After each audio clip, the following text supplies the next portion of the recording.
ধর বাল, আর ভালোই লাগে না। সজনের সিজন বেশ ভালো কথা, তো সব তরকারি সজনে দেওয়া লাগবে নাকি?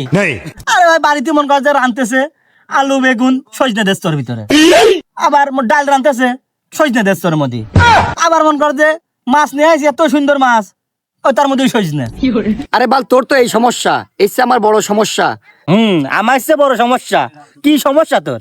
প্রতিদিন সকালবেলা ঘুমাইতে উঠি ওই দুটি সজনে দিয়ে দাঁত মাজতে কয়।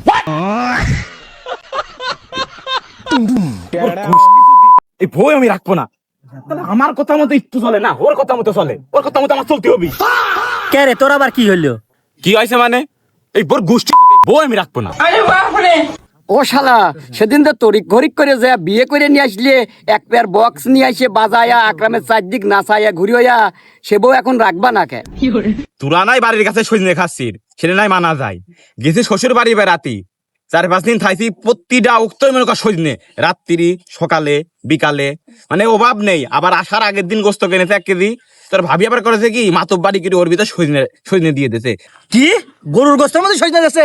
এ শালা ওই বউ এখনই ছাড়া, যদি টাকা না থাকে লোন তোল। দরকার হয় আমি জামিন ধরাবো, তা ওই বউ ছাড়াই দে।